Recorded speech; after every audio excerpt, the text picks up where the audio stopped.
بلوچستان میں امدادی خدمات پر معمور ایک آرمی کا ہیلی کاپٹر گر کر تباہ ہو گیا، جس میں کور کمانڈر کوئٹہ سمیت 6 فوجی افسران شہید ہو گئے۔ اللہ تعالیٰ ان فوجی افسران کی شہادت کو قبول کرے۔ دیکھو، پوری قوم کو اس وقت ان شہداء کو اپریشیٹ کرنا چاہیے۔ سیلاب زدگان کی مدد کرنا اصل میں تو سویلین کا کام ہے۔ ہماری آرمی میں درجنوں خامیاں ہوں گی، لیکن جب بھی ملک پر کوئی ایسی اجتماعی مصیبت آتی ہے، الحمدللہ آرمی کے جوان بڑے بڑے آفیسر وہاں پہنچتے ہیں۔ زلزلہ میں دیکھ لیں، میں ایک دفعہ کراچی سے لاہور بائر جا رہا تھا، ایک آرمی میں کوئی میجر بیٹھے ہوئے تھے پیچھے، وہ مجھے دیکھ کے آگے آ گئے گپ شپ لگانے کے لیے۔ ریکویسٹ کی جو میرے ساتھ بندہ بیٹھا تھا کہ آپ وہاں بیٹھ جائیں، تو بیٹھ گئے۔ تو میں نے پھر پوچھا آپ یہاں کراچی میں کیوں آئے؟ انہوں نے کہا ہم یہ جو اتنی بڑی وہ جو جھیل ہے نا، وہاں سے کراچی کے لیے پانی کی نہر نکال رہے ہیں۔ وہ میجر تھے آرمی میں۔ تو میری ڈیوٹی یہاں پر ہے، اندرون سندھ ڈیوٹی تھی۔ یہ جو کون سی جھیل ہے یار، یہ جو اندرون سندھ ہے نا، تو کراچی میں پانی کی قلت ہے، تو ہم لوگ وہاں سے نہر کہاں تک لا رہے ہیں؟ پانی کی لائن لا رہے ہیں کراچی تک۔ تو میں نے کہا یہ آپ کا کام تو نہیں، یہ تو سویلین کا کام ہے نا، یہ آپ کا کام تو نہیں ہے، آپ کنٹینر میں۔ اور میں نے کہا یہ بائی ایئر آرمی نے آپ کو ٹکٹ دیا آنے جانے کا؟ نہیں، میں اپنے خرچے پہ ہوں، بائی ایئر آرمی کی طرف سے ٹکٹ نہیں ملتا ہمیں، ان کے بقول میں اپنے خرچے پہ آ رہا جا رہا ہوں جہاز میں اپنے، باقی آرمی تو لانے جانے کے، لیکن جہاز کا نہیں ٹکٹ دیا وہ اس نے۔ کہہ رہے میں 1 ہفتے سے کنٹینر میں تھا میں۔ تو میں نے کہا یہ تو سول گورنمنٹ کی ذمہ داری ہے۔ انہوں نے کہا کہ سول گورنمنٹ کے اگر حوالے کر دیا جائے نا ملک، تو بیڑا کراچی کے لوگ پیاسے مرنا شروع ہو جائیں گے۔ تو ایسے موقع پہ آرمی ایکشن لیتی ہے کہ بھائی یہ کام خود کر لو۔ میں پھر بتا دوں، لوگ جب میں اس طرح کا بیان کرتا ہوں، لوگ کہتے ہیں آرمی کے سارے گناہ اس نے معاف کروا دیے، یہ کر دیا۔ ان میں درجنوں خامیاں بھی ہیں، لیکن آپ خامیاں سنتے ہیں تو خوبیاں سننے کا بھی تو تحمل ہونا چاہیے نا۔ دونوں چیزیں سنا کریں، ایک تھرک نہیں ہونی چاہیے کہ انسان کو کسی سے ایسا بغض ہو جائے کہ یک طرفہ بس وہ باتیں سنیں۔ تو یہ بہت اچھا، خاص طور پہ ایسے موقع پہ تو اپریشیٹ کرنا چاہیے نا۔ سیلاب زدگان کی مدد کے لیے لیفٹنٹ جنرل گیا ہوا ہے یار، کوئی بہرحال بات ہوتی ہے۔ اور پھر مدد کے دوران ہیلی کاپٹر گر کے وہ شہید بھی ہو گئے، تو یہ تو بہترین شہادت ہے کہ آپ اللہ کے راستے میں نکلے ہو۔ ایک تو وردی میں ہو آپ، دوسرا آپ وردی کی ویسے بھی موت اچھی موت ہے کہ آپ ڈیوٹی کے دوران شہید ہوئے ہو، دوسرا آپ اس میں مدد کرنے کے لیے گئے ہوئے ہو۔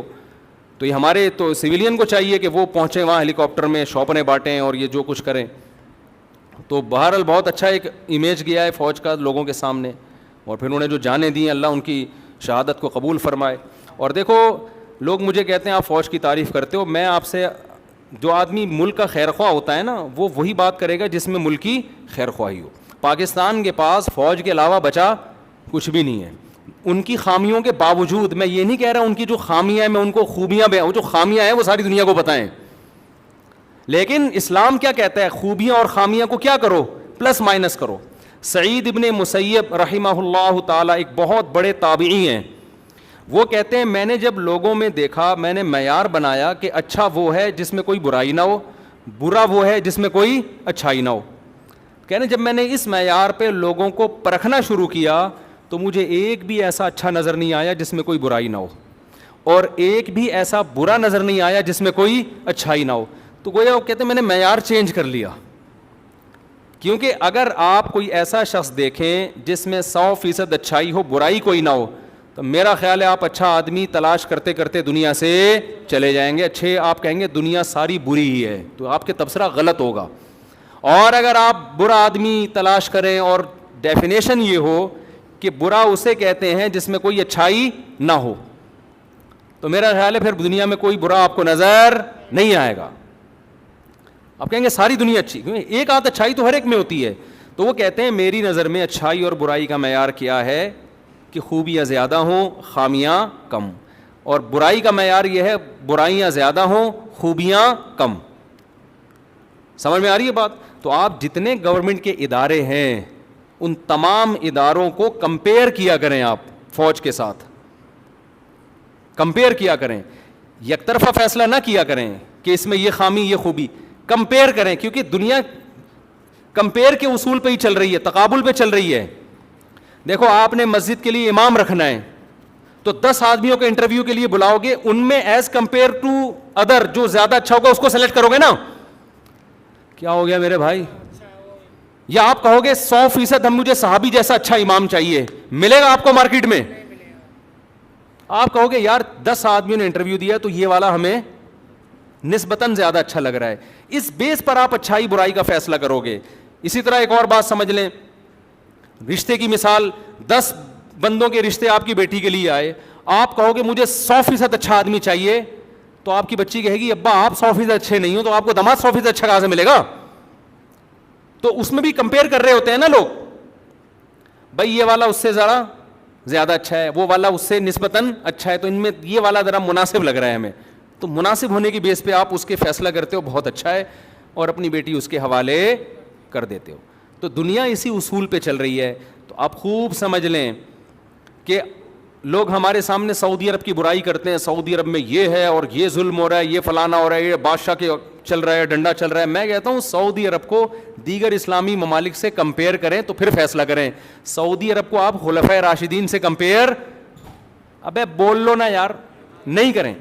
ایک صاحب میرے پاس آئے, میری بیگم یہ بھی کرتی ہے, نماز میں سستی کرتی ہے, پردے میں سستی کرتی ہے. میں نے کہا آپ اپنی بیگم کو امی عائشہ سے کمپیئر بولو نہ کریں, کہ گھر میں 40 دن چولہا نہیں جلتا تھا پھر بھی اللہ کا شکر ادا کرتی تھی وہ.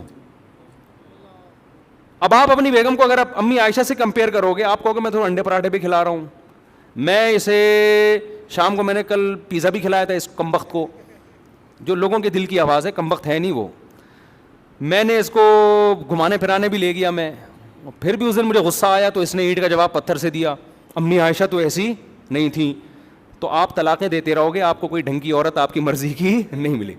تو لوگ میرے پاس آتے ہیں نا, میری بیگم یہ کر رہی ہے, میری بیگم, میں اسے کہتا ہوں بھائی اپنی بیگم کو خاندان کی دوسری عورتوں سے کمپیئر کرو, وہ تو بالکل بھی پردہ نہیں کرتی ہیں, کم از کم دوپٹہ تو لے لیتی ہے نا سر گھر سے باہر نکلتے ہوئے. کیا خیال ہے بھائی؟ تو کمپیئر کر, یہ دور اصول یہ ہے کہ کمپیئر کیا جاتا ہے, اس کے بعد فیصلہ کیا جاتا ہے کہ کون کیسا ہے. پاکستان آرمی کو دوسرے ملکوں کی آرمی سے کمپیئر کریں آپ, خاص طور پر اسلامی ملکوں سے. پاکستان آرمی کو پاکستان کے دیگر اداروں سے کمپیئر کریں. اگر خامیاں ہی تلاش کرتے رہیں گے وہ تو سب میں ملیں گی آپ کو. کمپیئر کریں گے تو آپ کہو گے بھائی جتنے بھی ملک میں دیگر ادارے ہیں اس میں ابھی بھی پاکستان آرمی نمبر 1 ہے. آرمی میں آفس میں اگر صبح 8 بجے کا ٹائم ہے تو اس آفیسر نے صبح 8 بجے پہنچنا ہے. سمجھ میں آ رہی ہے بات؟ اگر ہم جب پاکستان نیوی نے ہمیں بلایا نا, صبح 7 بجے انہوں نے ٹائم دیا تھا کہ گاڑی آئے گی, 7 بجے پہنچے ہوئے تھے سارے. ہم جب وہاں پہنچے ہیں تو سارے آفیسر جاگے ہوئے, سب کے چہرے کھلے کھلے. آپ کہیں صبح فجر کے بعد کسی کے ادارے میں چلے تو جاؤ, بندہ نہیں ملے گا آپ کو. اور گورنمنٹ اداروں میں 9 بجے جاؤ تو سارے مرجھائے ہوئے ملیں گے, جیسے اول تو ملیں گے ہی نہیں, آ رہے ہوں گے تو کیسے آ رہے ہوں گے. ایک تمیز ملے گی آپ کو, صفائی ستھرائی ملے گی, ڈسپلن ملے گا. تو یہ بھی تو ایک خوبیاں ہیں میرے بھائی. اور یہ تو ساری دنیا کہتی ہے کہ پاکستان بچا ہوا کس کی وجہ سے ہے؟ فوج کی وجہ سے بچا ہوا ہے. فوج کو آپ ہٹا دو. امریکہ, ابن تیمیہ رحمۃ اللہ علیہ کیا کہتے ہیں کہ اگر تمہیں باطل کی, حق اور باطل کی پہچان نہیں ہے تو دیکھ لو باطل کے تیروں کا رخ کس طرف ہے. باطل جو ہے نا اس وقت آپ کی سول حکومتوں سے پریشان نہیں ہے, باطل صرف آپ کی فوجی قوت اور ایٹمی اثاثوں سے خوفزدہ ہے. وہ کہہ رہے ہیں یہ ہمارے حوالے رکھ دو, فوج ختم کر دو, وہ آپ کے ملک کو سوئٹزرلینڈ بنا دیں گے. سمجھ رہے ہو؟ وہ کہہ رہے ہیں یہ جو پاور ہے نا تمہاری, اس کو ختم کرو. تو یہ بھی تو ایک خوبی ہے. پھر میں بتا دوں جو لوگ اعتراض کرتے ہیں آرمی نے یہ کیا, وہ اعتراضات اپنی جگہ درست ہوں گے. کچھ تو غلط فہمیاں ہوتی ہیں, کیا نہیں ہوتا, لیکن وہ اعتراضات ہم مان کے کہہ رہے ہیں کہ پھر بھی ایز کمپیئر کیا جائے دیگر اداروں سے تو آرمی کا پلڑا کیا ہے, بھاری ہے. میں ملا ہوں لاہور کے, جب تک دیکھو ہم بھی یہ پھینکتے تھے, بہت بڑے پھینکو تھے, جب تک ہم ملتے نہیں تھے. جب آپ اپنے ڈڑبے سے باہر نکلتے ہو, ڈاکٹروں سے ملتے ہو, انجینئروں سے ملتے ہو, سائنسدانوں سے ملتے ہو, فوجیوں سے ملتے ہو, عدالتوں سے ملتے ہو, آپ کو پتہ چلتا ہے حقیقی نالج ہے کیا. اگر آپ انٹرنیٹ پہ معلومات لیتے ہو, فیس بک کی معلومات لیتے ہو, یہ فیس بک اور انٹرنیٹ آپ کو گمراہ کر دیتے ہیں. صحافیوں سے پوچھتے ہو, صحافی عموماً پیڈ ہوتے ہیں, وہ ان کو ایک ہدف دیا جاتا ہے کہ ابھی عمران خان کو گرانا ہے, ابھی عمران خان کو چڑھانا ہے, ٹھیک ہے نا. تبھی آپ ان کے دیکھو پچھلے سال ایک کو چڑھا رہے ہوتے ہیں, اگلے سال اس کے بالکل اگینسٹ چل رہے ہوتے ہیں. سب کی بات نہیں کر رہا, جو صحافی میرا بیان سن رہے ہیں ان کے علاوہ کی بات کر رہا ہوں, ورنہ وہ حشر نہ ہو جو مولانا طارق جمیل صاحب کا حشر کیا تھا. تو جو میرا بیان سننا ہے ان کے علاوہ کی بات کر رہا ہوں میں. تو نالج ہمیشہ آپ جب تک ان لوگوں سے نہ ملو, ہماری فوج کے بارے میں ایک بہت بڑا تانا ہے کہ لبرل آرمی ہے یہ مذہب کو نہیں مانتی. ہم بھی یہ کہتے تھے. میرے جو بیانات آپ 2006 کے اٹھائیں فوج کے خلاف بیانات تھے, اور اتنے خطرناک بیانات تھے کہ شوگر ہے اس زمانے میں ریکارڈ نہیں ہوتے تھے, میں اندر ہوتا آج. پل ہم نے جو اپنی رائے تھی وہ دی. ہم جب چلے پھرے تو ہمیں اندازہ ہوا کہ ہمارا وہ گمان غلط تھا, وہ گمان غلط تھا. پاکستان نیوی نے میرے شاگردوں کو, میرے اس لیے کہہ رہا ہوں کہ میرے اسپیشل نہیں تھے, یعنی اور بھی علماء کے شاگرد تھے, میرے کا مطلب مجھے یقین سے کہہ سکتا ہوں, ہمارے شاگرد جو عالم تھے کمیشن آفیسر بھرتی کیا ہے ان کو. یار دنیا کی کسی آرمی میں مولوی کا کوئی مقام ہے کہ اس کو کمیشن آفیسر بھرتی کیا جا رہا ہو صرف مذہب کو مذہبی موٹیویشن کے لیے؟ تو یہ بھی تو ایک خوبی ہے. میں کور کمانڈر سے ملا لاہور کے. اچھا میں فوجیوں سے ملتا بھی نہیں ہوں, کہیں ملی ہوئی تصویریں آ جائیں تو سمجھ لو فوجی نے مجھے اپنے آپ سے ملایا بٹھانے کے لیے. مجھے شوق نہیں ہے سرکاری عہدیداروں سے ملنے کا. کور کمانڈر سے بھی ملاقات ایسی ہوئی کہ وہ پیغام بھجوایا کہ وہ میرا بیان سنتے ہیں تو بڑا شوق ہے ملنے کا. کئی بار مجھے کہا کہ آپ لاہور آئیں تو ایک ویسے ہی سلام دعا کے لیے, میں نہیں گیا. کئی بار میں لاہور گیا پھر بھی نہیں میں ملا. میں نے کہا ایسے میری تصویریں آ جائیں گی لوگ کہیں گے فوج کے آدمی ہیں, لیکن میں نہیں, مجھے کوئی لینا دینا نہیں ہے. تو میرے اپنے کزن آرمی میں میری ان سے ملاقات نہیں ہوتی کئی مہینے, کئی سال, مہینے تو دور کی بات ہے. تو میں نہیں ملا. بہت سے لوگوں کو پتہ چلا, انہوں نے کہا نہیں آپ ملوائیں ہمیں. میں نے کہا میں خود نہیں مل رہا, میں تمہیں کیوں ملاؤں. اللہ کی قدرت, ایک بڑے عالم کا جانا ہوا وہ مجھے بھی لے گئے. انہوں نے کہا یار ملاقات ہے آپ مل لو. میں گیا, اتنی بڑی داڑھی لاہور کے آن ڈیوٹی کور کمانڈر کی. کور کمانڈر بڑی چیز ہوتا ہے بھائی. انہوں نے کہا میں عبد الرحیم رائے پوری رحمۃ اللہ علیہ جو علماء دیوبند کے بڑے بزرگ تھے ان سے بیعت بھی ہوں, یا ان کے والد بیعت تھے, انہی کے مواعظ رکھے ہوئے. ہر سال پابندی سے تراویح کی نماز خود پڑھاتے ہیں وہ. پھر ان کا بیٹا آیا ملنے کے لیے, اتنی بڑی داڑھی اس کی, وہ آرمی میں کیپٹن ہے, اس کی بھی اتنی بڑی داڑھی. انہوں نے کہا یہ بھی حافظ قرآن ہے, یہ بھی ہر سال مصلی سناتا ہے. تو میں نے پھر ان سے گپ شپ لگائی. میں نے کہا فوج اور اسلام کا کتنا رشتہ ہے؟ انہوں نے کہا مفتی صاحب فوج اور اسلام کا رشتہ کسی کا باپ بھی ختم نہیں کر سکتا. اسلام کی بیس اگر ہٹا دی تو فوج دھڑام سے بیٹھ جائے گی. ہماری تو مجبوری ہے اسلام, اس لیے کہ موٹیویشن تو ہمیں کہاں سے ملے گی؟ اسلام سے ملے گی. اگر ہم یہ شہادت اور یہ قرآنی آیات نکال دیں تو لبرل آرمی بن جائے گی. تو لڑائی تو موٹیویشن کے بغیر نہیں ہوتی. انہوں نے کہا اسلام سے فوج کا رشتہ کسی بھی قیمت پہ ختم نہیں ہو سکتا. ہاں یہ ضرور ہے کہ فوج میں کوئی لبرل لوگ آ کے گڑبڑ کرتے ہیں, ایسے لوگ ہیں, لیکن آرمی کا اصل ہدف یہ نہیں ہے. برے لوگ آتے ہیں جو لبرل ہوتے ہیں, جو غلط رخ پہ چل رہے ہوتے ہیں, اسلام کے خلاف کر رہے ہوتے ہیں. آرمی کا اصل جو ہدف ہے وہ یہ نہیں ہے. جیسے اچھا ادارہ ہوتا ہے برے لوگ اس میں آتے ہیں, اور ایک برا ادارہ ہوتا ہے دو چار اچھے بھی چلے جاتے ہیں. تو میں تو جس فوجی آفیسر سے ملا ہوں مجھے اس میں علماء کی محبت نظر آئی, نماز نظر آئی. شراب کباب کا جو تصور پیش کیا جاتا ہے سارے شرابی ہوتے ہیں, ایسا کچھ چند ایک لوگ ہیں جو بہت اپر لیول پہ. ادھر ایک لیفٹنٹ کمانڈر مجھ سے ملنے کے لیے آیا کہ میرا کورٹ مارشل ہو گیا ہے لڑکیوں سے ناجائز تعلقات کی بیس پہ. پاکستان اگر آپ دیکھو فوج کے خلاف بولنے سے ایک بڑا نقصان کیا ہوگا, موٹیویشن نہیں ملے گی ہمارے فوجیوں کو جو بارڈر پہ لڑ رہے ہیں. لوگ کہتے ہیں وہ تو جو لڑ رہے ہیں ہم ان کو تھوڑی ڈی موٹیویٹ کر رہے ہیں, ہم تو افسروں کو کہہ رہے ہیں. جب افسروں کی برائی آپ کرو گے تو انہی افسروں کے آرڈر پہ تو وہ بارڈر پہ لڑ رہا ہے نا. میں سمجھا پا رہا ہوں اپنی بات. اور دوسرا وہی فوجی تو ترقی کر کے پھر کیا بنتا ہے, وہ گدے پہ بیٹھ کے تھوڑی ایک دم چیف آف آرمی اسٹاف بن گیا. ابے پہلے بھرتی ہوتا ہے, اس کے بعد اس کے رگڑے لگتے ہیں, اس کے بعد اس کی تشکیلات ہوتی ہیں, پہاڑیوں پر ٹائم لگاتا ہے, بم دھماکے سنتا ہے, اس کے بعد آہستہ آہستہ چیف بنتا ہے نا. اب آپ اس چیف کی لائف دیکھ رہے ہو, زبردست لینڈ کروزر میں گھوم رہا ہے, ادھر جا رہا ہے, ہیلی کاپٹر میں گھوم رہا ہے. او بھائی یہ یہاں تک پہنچنے میں بڑے پاپڑ بیلے ہیں اس نے. یہ بالکل ایسے جیسے لوگ مجھے کہتے ہیں مفتی صاحب ریووں میں گھوم رہے ہیں اور 6 گارڈ پیچھے بیٹھے ہوئے ہیں, یہ دیکھو لگژری لائف اسٹائل ان مولویوں کا. آپ بن جاؤ مولوی, پھر کس نے منع کیا ہے آپ کو؟ لگژری لائف اسٹائل تو ہر آدمی کو چاہیے ہوتا ہے نا, تو بن جاؤ نا. آپ کو پتہ ہے بھائی پہلے مدرسے کی چٹائیوں پہ 8 سال گزارنے پڑیں گے. ہم نے 8 سال دال کھائی ہے الحمدللہ. ایک دن مرغی پکتی تھی ہمارے مدرسے میں. مدرسے والے کہیں ناراض نہ ہو جائیں, وہ تو ہم لوگ کی برائیاں کر رہا ہے. میں جس مدرسے میں پڑھا ایک دن مرغی پکتی تھی, ایک دن مرغی پہ پٹا بھی ہو گیا تھا.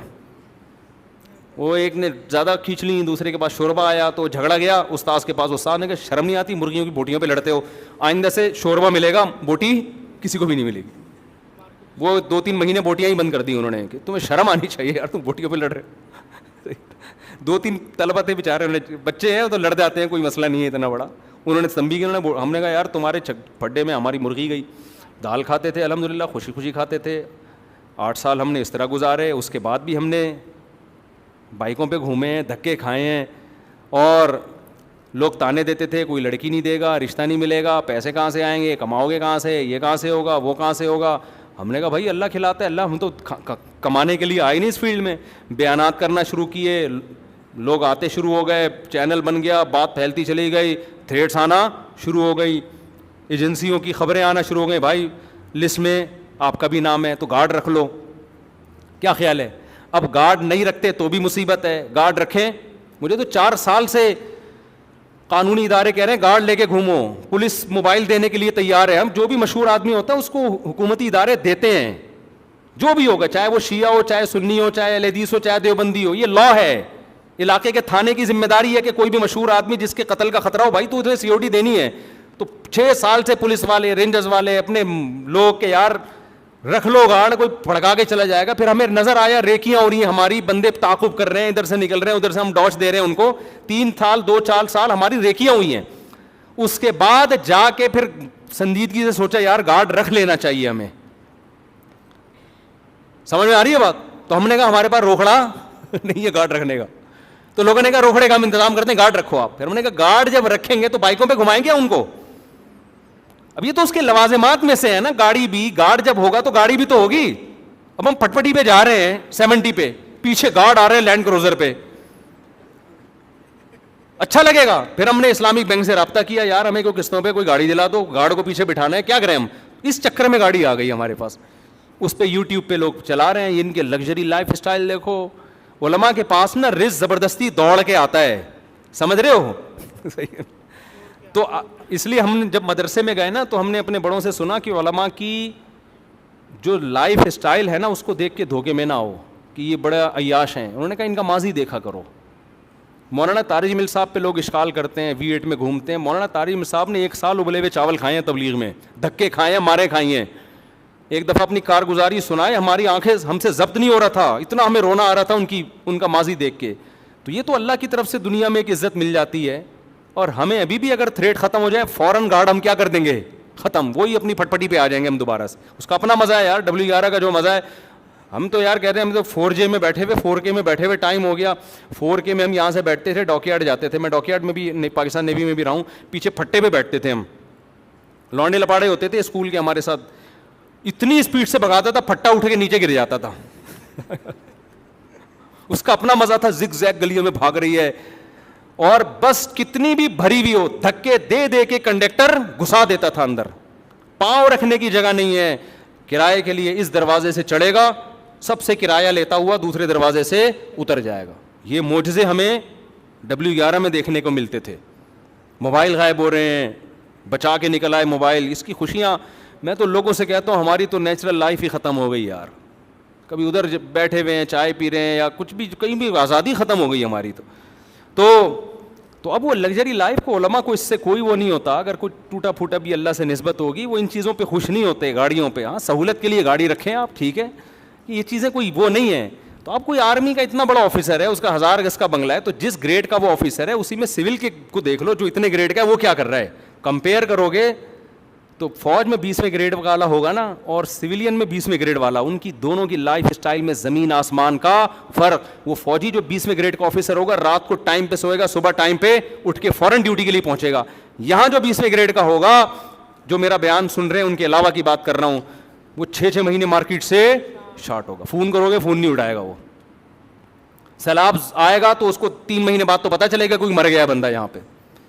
تو کمپیئر کر کے دیکھیں تو میرے بھائی اب بھی الحمدللہ فوج کا پلڑا کیا ہے, بھاری ہے. باقی فوج میں جو خامیاں ہیں وہ ختم کیسے ہوں گی, وہ مخالفت سے نہیں ہوں گی. وہ آپ عزت دار لوگوں کو فوج میں بھیجو, اپنے بچوں کو تیار کر کے بھیجو, دینداروں کو بھیجو.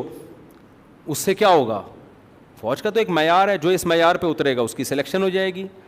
تو اچھے لوگ جائیں گے تو اچھے لوگ فوج میں آئیں گے, آپ نہیں جاؤ گے تو کون لوگ جائیں گے, بیکار لوگ جائیں گے. تو جو ایک طریقہ ہے اس کے حساب سے اب چلو آپ. تو بہرحال اصل تو میں نے یہ بات کی اس لیے کہ جو ہمارے افسران شہید ہوئے ہیں اللہ تعالیٰ ان کی شہادت قبول کرے. بڑی پیاری مبارک موت ہے ڈیوٹی کے دوران اور لوگوں کی مدد کرتے ہوئے. اللہ ان کی شہادت قبول کرے, ان کے درجات بلند کرے. اور اپنے لیے بھی دعا کریں, اللہ ہمیں بستر کی موت کے بجائے میدان کی شہادت کی موت دے. نبی صلی اللہ علیہ وسلم نے فرمایا, صحیح حدیث ہے, لا وددت ان اقتل فی سبیل اللہ ثم احیا ثم اقتل ثم احیا ثم اقتل.